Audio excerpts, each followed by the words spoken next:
میں انشورنس کے حوالے سے ایک سوال کرنا چاہتا ہوں کہ لائف انشورنس جو لوگ کرواتے ہیں آیا اسلام میں اس کی اجازت ہے یا نہیں؟ اصل میں یہاں اس کو کہوں گا آپ سے کہ ایک تو ہمارے ہاں جو اس وقت انشورنس کا نظام ہے وہ لازماً گتھا ہوا ہے سود کے ساتھ، لہذا اس شکل میں جو اس وقت انشورنس ہو رہی ہے وہ تو حرام ہے، اس کے حرام ہونے میں کوئی شک نہیں ہے۔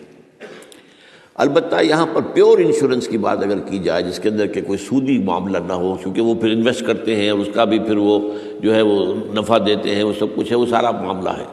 اسی لیے جس نے کوئی بڑا بینک بنایا اس نے 7 انشورنس کمپنی بنا لی،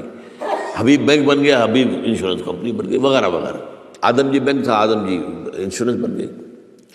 البتہ یہ ہے کہ جہاں تک ایک مثلاً یہ کہ ایک انشورنس اس طرح کی ہے کہ چند تاجر جو ہے وہ بیٹھ کر طے کر لیتے ہیں کہ بھائی ہم اتنا ماہانہ ہم سب جمع کریں گے تاکہ ہم میں سے اگر کسی کو بڑا لاس ایک دم ہو جائے تو ہم اس کو کمپنسیٹ کر کے اپنے پاؤں پہ کھڑا کر دیں، تو اس کو کوئی حرام نہیں کہہ سکتا، جائز ہے۔ یہ تو ایک کوآپریشن ہے، کوآپریٹیو ایک آپ نے بنا لی ہے، اس کوآپریشن کے حوالے سے اس کو کون حرام کہے گا؟ کہ لائف انشورنس کا معاملہ جو ہے اس میں آ جاتا ہے ایک چانس اس نوعیت کا کہ آپ نے انشورنس کرائی ہے، 10 لاکھ کی انشورنس لی ہے، آپ نے ابھی 2-3 پریمیم ان کے دیے ہیں کہ آپ کا حادثہ کے اندر انتقال ہو گیا، اب اتنے پیسے آپ کو مل جائیں گے، یہ آپ نے how did you earn it?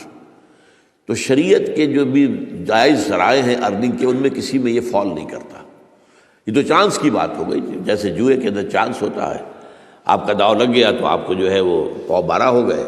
اور نہیں تو ظاہر بات ہے کہ آپ کی اپنی رقم بھی گئی۔ اسی طریقے سے یہ ہے کہ اگر وہ آپ نے جتنا بھی رقم جو ہے دی ہے